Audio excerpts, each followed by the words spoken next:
me she a free. I got mommy looking right at me. Yeah, come through with your friends, I got my cheese. And we gon' give you everything you need if you work it. If you work it on me, if you work it. Yeah, know you want that Gucci, you gon' get it if you work.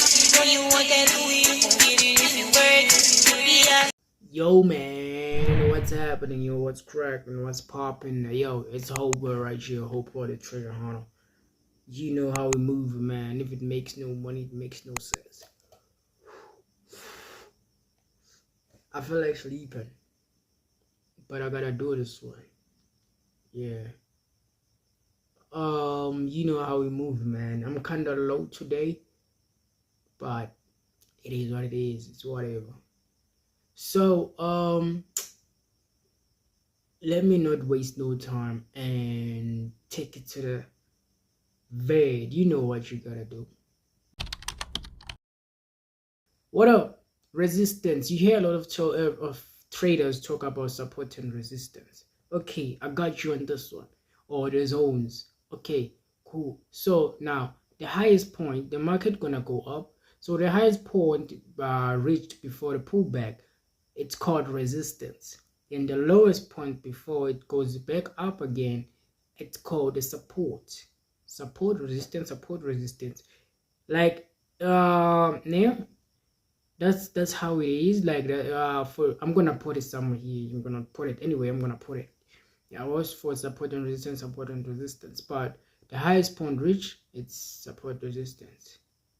And yes, don't let them fool you. Also, I found it hard first time. What's this thing? I just saw something, but I was like, I hated talking about this resistance and support until I knew how to draw them. You see, but now I know where to put support. I know where to put resistance.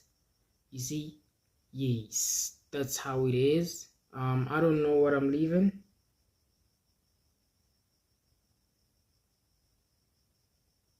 Okay, cool. I'm looking at my notes now. It's everything I said. So the highest point before a pullback, it's called resistance. Yeah, well, like if the market is moving up, then it pulls back down. That point where it's gonna pull back, it's called resistance. Correct? Yeah. Then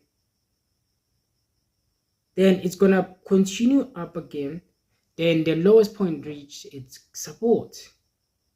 Yeah, well, before it starts going back up. When it goes back up, that's where you get your support. Then you have support, you have resistance, support, resistance, support, resistance. You have all of them like that. Yes.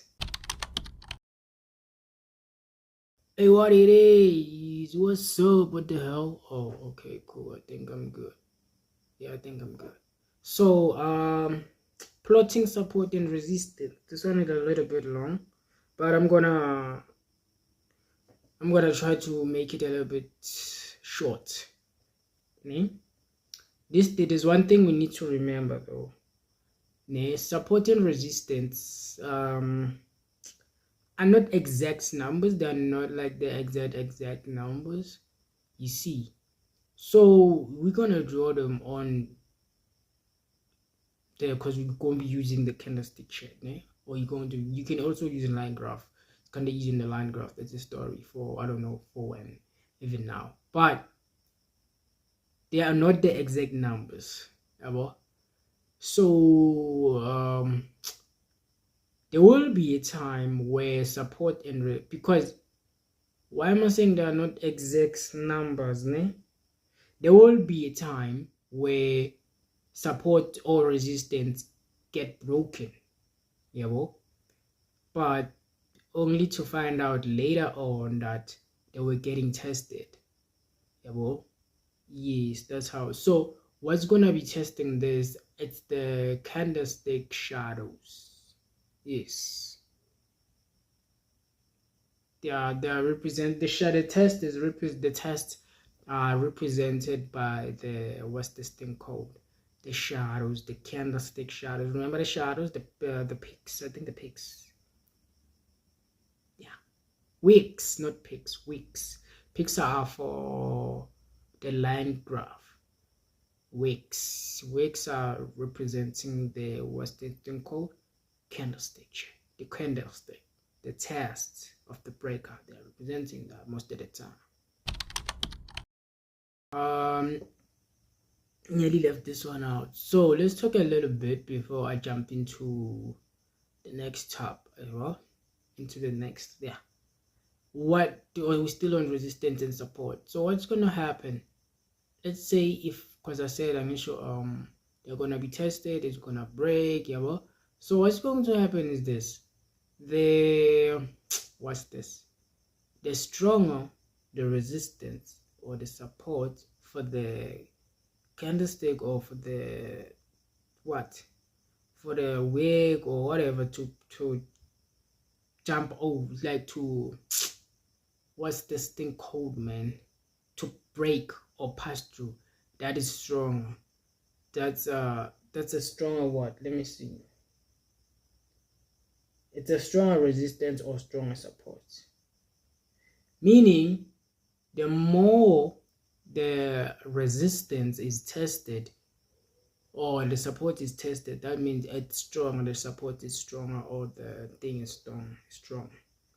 Now you're gonna be asking yourself, how will you know if the resistance or support is broken? How will you truly know? Then you start taking a trade. How?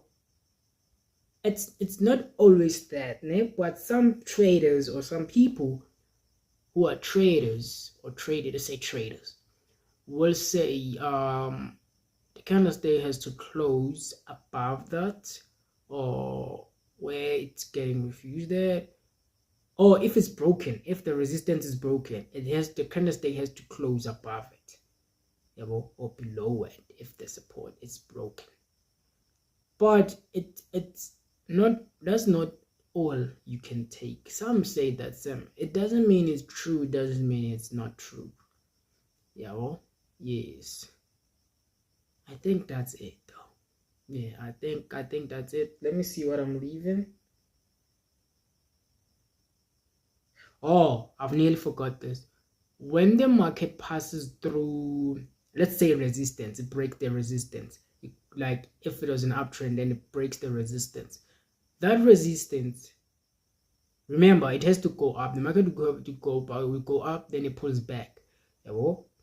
What happens? The resistance is no longer resistance anymore. It's support. Remember, resistance is up, then support is down here. So what's going to happen is this: the resistance is going to be broken. If it becomes broken on an uptrend, then that resistance is no longer a resistance, it's a support. You're going to find the resistance at the top where it's going to pull back again. At the turning point, that's where your resistance is going to be. But let's say it's vice versa. Support gets broken. What's going to happen? It means the support is no longer your support. It's your resistance. Your support is going to be the one that's going to be going, like you're going to find when the market is going down, where the turning point of the market, where it's going to go back down, like it's actually going down, when it's going to be like I'm pulling back up, goes back down. That's where your support is at. Meaning you can't have a support up, but it's supposed to be under resistance. What am I saying? Let me put it easy, because I put it easy, I think, at first.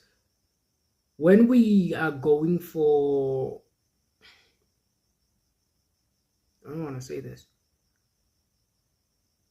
for a bullish market, let's say we're looking for resistance. How about that? There's lots of resistance when you're going for that.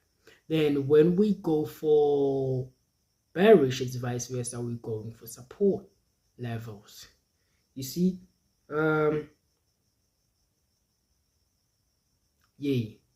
so I understand. I don't want to leave anything, but I understand. You hear people talking about zones, just know they are still talking about support and resistance. Think of support and resistance as zones. How is that? To make it all easy. Trend lines. They're talking trend lines. So trend lines, ne? So there's a common what? So this a common form of technical analysis. You see? Yes, that's what it is though. Trend lines. So trend lines, before I say anything, this is what I'm gonna say. You don't trade, don't do it, don't even try. Like what I'm trying to say is this: you don't trade against the trend. Don't do that to yourself. It's not healthy for you. So trend lines, we have a downtrend in a, we have a line for that. We have an uptrend, we also have a line for that. Yeah.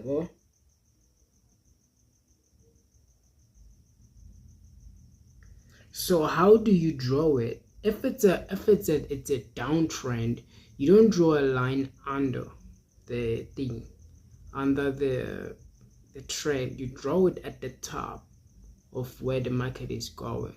Say market is going down, it's a downtrend, you have to draw like the line at the top of the trend. If the market is a bullish, then you have to draw it like under.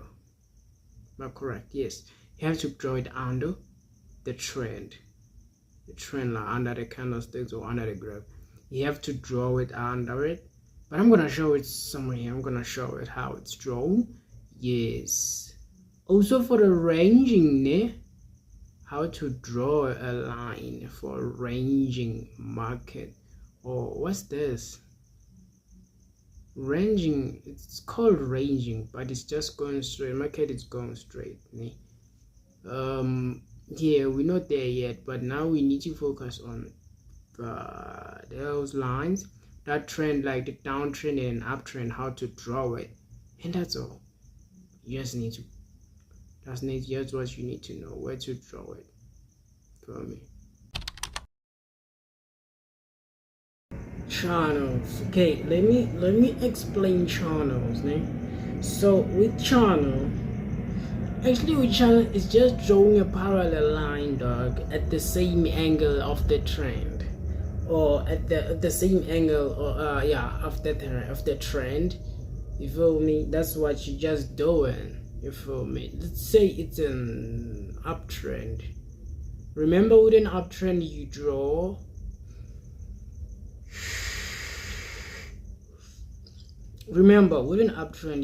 the line under the trend. Yes, you draw a line where the market is going. Draw the line. What you're gonna do if it's a channel? With a channel, I can say basically you just boxing the chart. That's why I can say it like that. You feel me? Because you're just gonna draw the parallel line at the top. If it's a downtrend, it's an uptrend. If it's a downtrend, then you're going to draw the line under. You feel me? That's what you're gonna be doing. So for uptrend, I think this one, if like you want to create or if you want to draw a channel, you need to draw at the same time as you draw this thing, a trend line. When you draw a trend line, just also draw the channel. Yeah, so that it can be easy if you're asking yourself. So you can move that line, line position where it touches the most recent angles or recent wicks. Yes, you're just gonna do that. It's vice versa. Downtrend, uptrend, you just do it like that. Just do the vice versa thing and be okay. That's all you can do. Yeah, man. Don't want this one to be long.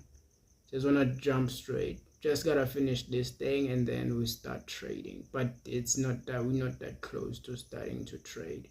But now we know what's happening. You feel me? Yeah, these are regular basics though. These are things that you need to know. Yes. So this is Hope Water Treasure Hunter. You know what you gotta do. I'm gone.